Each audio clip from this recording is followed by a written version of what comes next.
Hi guys, welcome to the Selvan show. இன்றைக்கி நம்ம உண்மையாலுமே ஒரு இன்ட்ரெஸ்டிங்கான வரலாற்று நிகழ்வை பார்க்க போகிறோம். ரொம்ப சீரியஸான ஈவெண்ட்டுங்க. இதை நீங்கள் கண்டிப்பாக அந்த ஸ்டோரியை கேட்டுக்கிட்டே ஆகணும். இதை கடைசி வரைக்கும் கேளுங்க. அங்கே தான் ஒரு பெரிய ட்விஸ்ட்டே இருக்குது. நீங்கள் பார்த்தீங்கன்னா ஐயோ இப்படியா அப்படின்னு சொல்லி ஃபீல் பண்ணுவீங்க. எனக்கு அப்படி தான் இந்த கதையை கேட்க ஃபஸ்ட்டு இருந்துச்சு. வாங்க, இப்போ வரலாற்று கதை. இது எங்கே ஆரம்பிக்குது அப்படின்னு பார்த்தீங்கன்னா, ரோம் நகரில் ஒரு 9ஆம் நூற்றாண்டு டு 10ஆம் நூற்றாண்டு இறுதியில் ஒரு 897 அந்த ரேஞ்சில். எங்கன்னா இப்போ ஃபஸ்ட்டு சீன் பார்த்தீங்கன்னா, ஒரு அழகான அந்த காலத்து சர்ச்சு, பழமையான செயின்ட் சேட்ருன்னு ஒரு சர்ச்சு. அந்த சர்ச்சில் எல்லா பெரிய மக்கள், ஊர் பெரிய மக்கள்னா பெரிய அரச குடும்பத்தில் சேர்ந்தவங்க, பெரிய பணக்கார குடும்பத்தில் இருந்து சேர்ந்தவங்க, ஊர் பெரிய மக்கள் மாதிரி அந்த சிற்று ஊரில் எல்லா பெரிய மக்களும் ரோம் நகரில் குமிஞ்சிருக்கிறாங்க. எல்லாரும் நல்ல ஜுவல்லரி எல்லாம் போட்டிருப்பாங்க, உங்களுக்கு தெரியும். நல்ல நகை நட்டு போட்டு நல்ல கவுன் இதெல்லாம் போட்டு உட்காந்துருக்குறாங்க. ஆனால் இது ஒரு பஞ்சாயத்து நடக்கும் பார்த்தீங்களா, அந்த மாதிரி ஊர் பொதுமக்கள் எல்லாம் கூப்பிட்டு பஞ்சாயத்து வைங்க அப்படின்னா பணக்காரங்க அந்தந்த ஸ்டைலில் இறங்கி இருக்கிறாங்க. வாசனை எல்லாம் செமையாக இருக்குது. அழகான அந்த ஆன்சியன் கண்ணாடி எல்லாம், கலர் கண்ணாடி எல்லாம் அந்த சர்ச்சில் போட்டிருக்கிறாங்க. அப்படியே அந்த வாசனையிலேயே போனால் ஒரு சேர் உட்காந்துருக்கு. அதில் ஒருத்தர் பார்த்தீங்கன்னா நல்லா ட்ரெஸ் போட்டு, அழகான அந்த போப்பாண்டவர் இருக்கிறாங்களா, அந்த ட்ரெஸ் போட்டு நல்லா பட்டு போட்டு, அந்த கவுன் மாதிரி போட்டு, தொப்பி வச்சு, தங்க நகையெல்லாம் போட்டு, கையில் அந்த குச்சி பிடிச்சிட்டு ஒருத்தர் உட்கார வச்சிருக்கிறாங்க. அவர் தான் விசாரணை இதுக்கு அந்த கூண்டில் ஏற்றுவாங்களா, அவர் தான் அந்த சேரில் உட்காந்துருக்குறாங்க. போப்பு தானே, போப்பு ஏதாச்சும் தப்பு பண்ணியிருப்பாங்க, அதனால விசாரிப்பாங்க அப்படின்னு நினைப்பீங்க. அப்படியே கிட்ட போனால் அந்த குட் ஸ்மெல்லு, செண்டு, இதெல்லாம் ஃப்ராக்ரன்ஸ்லாம் மாதிரி நாற்றம், நாற்றம், நீங்கள் யோசிச்சுக்கே பார்க்க முடியாத அளவுக்கு நாற்றம் அடிக்குது. அது யார், அந்த போப் யாருன்னு பார்த்தீங்கன்னா, உயிரோடு இருக்கிற போப் இல்லைங்க. அந்த போப் ஆக்சுவலாக செத்து 9 மாதம் ஆயிடுச்சு. அவரை தூக்கி குழியிலிருந்து தோண்டி எடுத்துட்டு நல்லா கவுனு, பட்டு டொப்பி, தங்க நெக்லஸ் எல்லாம் போட்டு சேரில் உட்கார வச்சிருக்கிறாங்க. அடப்பாவிங்களா அப்படின்னு எனக்கு அப்படிதாங்க இருந்துச்சு பஸ்ஸில். நான் அப்படி கேட்டோன்னே என்னடா ஃபன்னியாக இருக்குதுன்ட்டு அதுக்கப்புறம் அந்த கதைக்குள்ளே போகிறோம். அந்த கவுன் போட்ட இதை பார்த்து ஒருத்தர் எதிர்நோக்கி கேள்வி கேட்குறாரு. ஏன் நீ இப்படி தப்பு பண்ணாய், உன் பதவியை துஷ்பிரயோகம் செய்து உன்னோட இதை இது பண்ணி மற்ற எதிர்நாட்டிகளை உள்ள விட்ட அப்படின்னு சொல்லி வாதாடிக்கிட்டு இருக்கிறாருங்க. என்னடா இது அப்படின்னு சொல்லி உள்ளே போய் பார்த்தோம்னா, இந்த கதை ஆக்சுவலாக இந்த ஈவெண்ட்டு இதுவே வரலாற்று முக்கியமான ஈவெண்ட்டு. இந்த ஈவெண்ட்டுக்கு அப்புறம் தான் இந்த மாதிரி பணத்தையெல்லாம் எடுத்துகிட்டு கோர்ட்டில் விசாரணைக்கு வைக்கக்கூடாதுப்பா தம்பி அப்படின்னு சொல்லிட்டாங்க. அந்த நிகழ்வை தான் நம்ம இப்போ பார்க்க போகிறோம். இந்த வரலாற்று நிகழ்வு பேரை கேவ்டா சைனைடு அப்படின்னு சொல்லுவாங்க. என்னன்னா பிணம் விசாரணை மன்றம் அப்படின்னு சொல்லுவாங்க. கேட்கவே வித்தியாசமாக இருக்கு இல்லைங்களா? அதாங்க இது அப்படியே அந்த 8 to 9 to 10ஆம் நூற்றாண்டுக்கு போனீங்கன்னா, அந்த ரோம் நகரில் போப்புங்கிறத ஒரு சர்ச்சோட ஹெட்டுன்னு மட்டும் இல்லாமல் அந்த காலத்தில் போப்பு அரசியல் விஷயத்தில் ஈடுபடுறதுனால அந்த குடும்பம் ஒரு 2 குடும்பம் தான் அந்த ரோமை அரசர் பெருசாக யாரும் இல்லாதனால அந்த குடும்ப கட்டுப்பாடு அவங்களுக்கு ஏற்ற மாதிரி போப்பை பூசாரியை போட்டுக்கிறாங்க. போப்புனா பூசாரின்னு வச்சுக்குவோம். நம்ம ஊருக்கு ஏற்ற மாதிரி உங்களுக்கு புரியறதுக்காக சொல்கிறேன். பூசாரியை போட்டால் அந்த பூசாரி குறி சொன்னால் எல்லாமே நடக்கும். அப்படிங்கிறப்ப அந்த குடும்பம் அவங்களுக்கு ஃபேவரான ஆள் வந்தால் போடுவாங்க. அவங்க சொல்கிறபடி இப்போ புதுசாக இப்படி எஸ்ஐ வந்தால் படத்துல எல்லாம் காமிக்கிற மாதிரி நான் சொல்கிறது கேளு, இல்லைன்னா உன்னை இருக்கிற இடம் தெரியாமல் ஆக்கிடுவேன்னு சொல்கிற மாதிரி அந்த பணக்கார குடும்பம் அவங்களுக்கு ஏற்றவங்க மாதிரி போட்டு அவங்களுக்கு எனக்கு இந்த இடத்த இவங்க அந்த குடும்பத்துக்கு கொடுத்துரு அப்படின்னா அந்த பூசாரி சொன்னதை கேட்டு மக்கள் ஐயோ அப்படியா அப்படின்னு சொல்லி, போப் மீன்ஸ் பூசாரி, நம்ம ஊர் லாங்குவேஜ். பூசாரி மீன்ஸ் போப் அப்படின்னு சொல்லி பயந்து போய் கொடுத்துருவாங்க. அந்த மாதிரி ஏமாத்துறதுக்காகவும் இதுக்காகவும் போப்பை பிரெயின், நல்ல போப்பு வந்தால் அதை மருந்து கொடுத்து போட்டு தள்ளிடுவாங்க. அந்த காலகட்டத்தில் ஆல்மோஸ்ட் ஒரு 100 to 100 வருஷத்துக்கு அது போப்பின் இருண்ட காலம்னு சொல்லலாம். இந்த அரசியல் இதுக்காக அந்த பவர்ஃபுல் ஃபேமிலி என்ன பண்ணுதுன்னா, யாராச்சும் அவங்க சொல்கிறத கேட்கலைன்னா இவனுக்கு ஒரு பாயாசத்தை போட்டுறேன்னா வாங்க விருந்துக்கு வாங்க அப்படின்னு கூப்பிட்டு க்ளோஸ் பண்ணி விட்டுருவாங்க. அந்த மாதிரி தான் இந்த போப்பு இந்த போப்பையும் அந்த மாதிரி போட்டு தள்ளிட்டாங்க.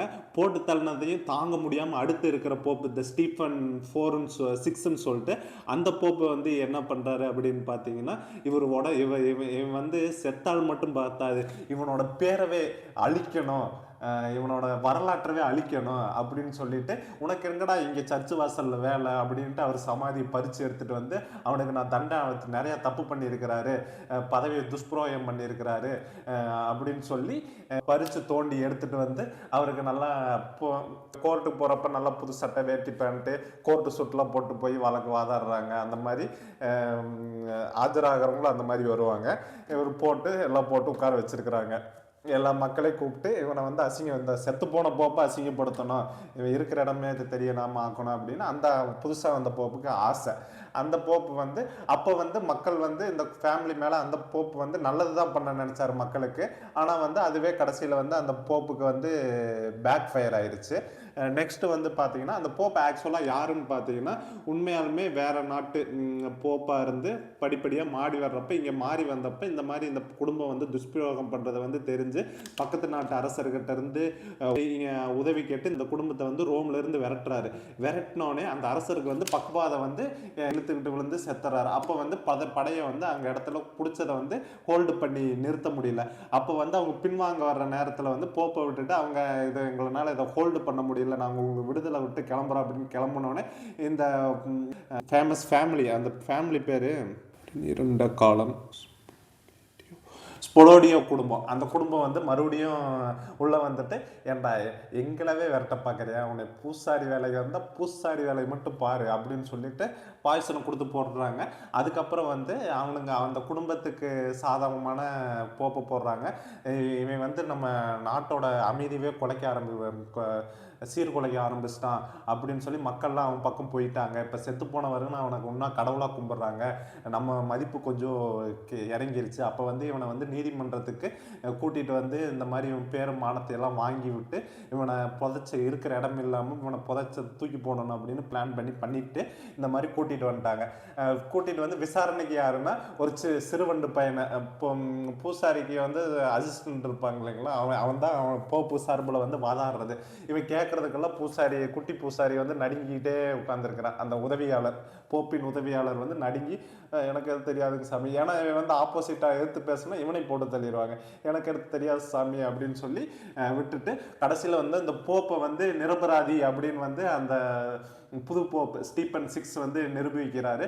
நிரூபித்தோடனே அந்த குடும்பம் வந்து இந்த போப்புக்கு வந்து தண்டனை தருது. என்ன தண்டனை அப்படின்னா, இந்த போப்பு வந்து இந்த கையால் தானே ஆசீர்வாதம் பண்ண அப்படின்னு சொல்லி அந்த ஏற்கனவே செத்துப்போன போப்பு எலும்பு மட்டும்தான் இருக்கு, பாதி கறி கிடக்குது, அழுகி போன சதை கிடக்குது, அதில் இந்த ஆசீர்வாதம் பண்ண கையை வெட்டி எரிஞ்சிட்டு அப்புறம் வந்து காலை வெட்டி எரிஞ்சிட்டு கொண்டு போய் வந்து சர்ச் வாசலில் பொதிக்காமல் ஊர் ஓரமாக போச்சுடுறாங்க.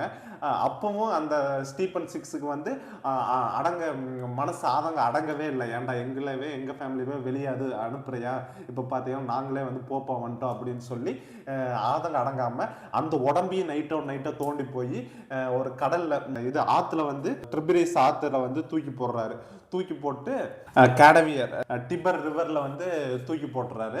தூக்கி போட்டோடனே அதை வந்து ஊர் பொதுமக்கள்லாம் ரொம்ப காண்டாகி அந்த உடம்பை எப்படியோ பிடிச்சி வைக்கிறாங்க.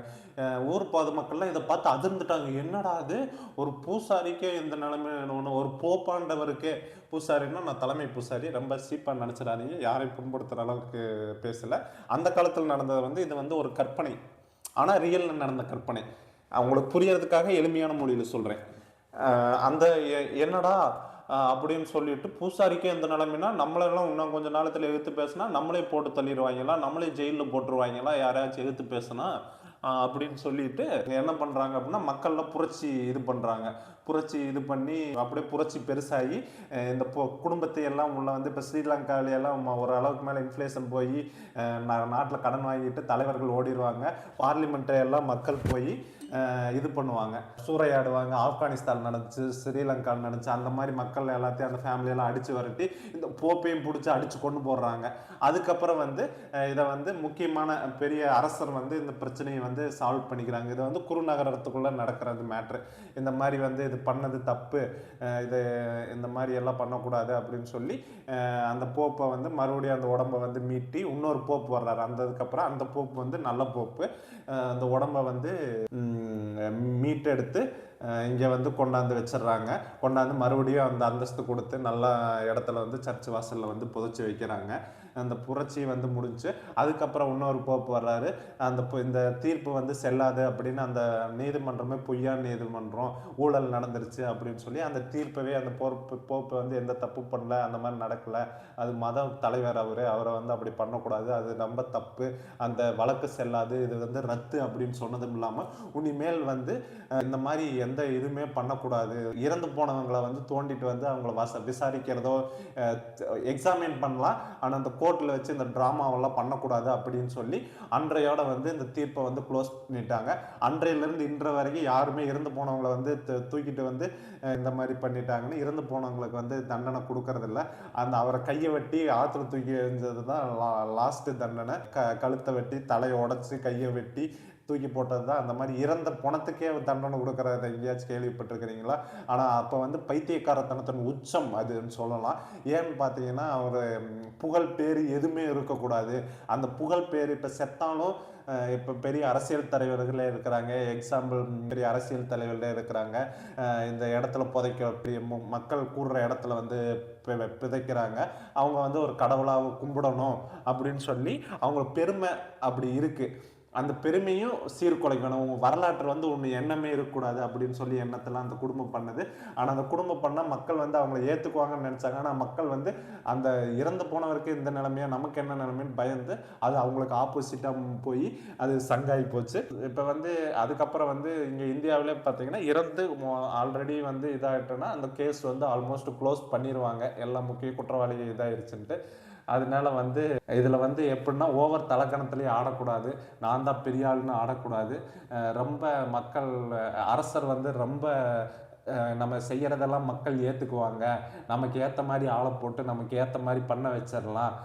இப்போ வந்து நமக்கு எவனாச்சும் எதிரியாக இருக்கிறான், அவன் வந்து பதவியில் இருக்கிறான் அப்படின்னு பார்த்தா அவனை வந்து கேரக்டர் அசாசினேட் பண்ணி அவனை வந்து கொன்று அவனை வந்து இருக்கிற இடத்தறி இல்லாமல் அழிச்சிடலாம் அப்படின்னு வந்து நினச்சி பண்ணுறது கடைசியில் வந்து இப்போ பார்த்தீங்கன்னா கடைசி அவங்களுக்கு தான் பேக் ஃபயர் ஆகுது. இது வந்து ஒரு நல்ல பாடம். அது இன்றைய வரைக்கும் இப்போ கரண்ட் சுச்சுவேஷன் வரைக்கும் அது வந்து ஒரு நல்ல எக்ஸாம்பிளாக இருக்குது. மக்களை வந்து முட்டாள்னு சொல்லி ஈஸியாக ஏமாத்திடலான்னு பார்க்குறாங்க எல்லா அரசியல்வாதிகளும் மக்கள் தலைவர்களும். ஆனால் வந்து கடைசியில் எப்பவுமே மக்கள் தான்.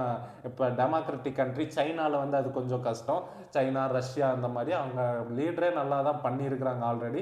ஆனால் வந்து இந்தியா, அமெரிக்கா அது மாதிரி டெமோக்ராட்டிக் கண்ட்ரியில் வந்து நம்ம சில அரசியல்வாதிகள் பொய் சொல்லி நம்ம மேலே வந்துடலாம், முன்னுக்கு வந்துடலாம், நம்மளை மக்கள் எலெக்ஷன் வந்தோடனே வந்து நாங்கள் இதை பண்ணோம் அதை பண்ணோன்னு சொல்லி இது பண்ணலாம் அப்படின்னு நினைப்பாங்க. ஆனால் மக்கள் தான் உண்மையான எஜமானர்கள். மக்கள் தீர்ப்பு மகேசன் தீர்ப்புன்னு சொல்லுவாங்க. கரெக்டாக யாரை எங்கே அடிக்க வேணுமோ அங்கே அடித்து எல்லாத்துக்கும் ஒரு பயத்தை உண்டு பண்ணுவாங்க மக்கள். அங்கே தான் மக்கள் தான் என்ன தான் இப்போ லீடர் வந்தாலும் யார் வந்தாலும் மக்கள் தான் இறுதி எஜமானர்கள். டெமோக்ரஸியை பொறுத்த வரைக்கும் அது வந்து நல்ல நமக்கு வந்து அதில் வந்து ப்ளஸ் இருக்குது, மைனஸ் இருக்குது. அதை பார்த்து மக்கள் தான் எஜுகேட் ஆகி தீர்ப்பளிக்கணும். இந்த ஸ்டோரியை பற்றி நீங்கள் என்ன நினைக்கிறீங்க? இது ஃபன்னியாக இல்லைன்னு கீழே வந்து கமெண்ட் பண்ணுங்கள். செல்வன் ஷோவை வந்து லைக், ஷேர், சப்ஸ்கிரைப் பண்ணுங்கள். பாய்.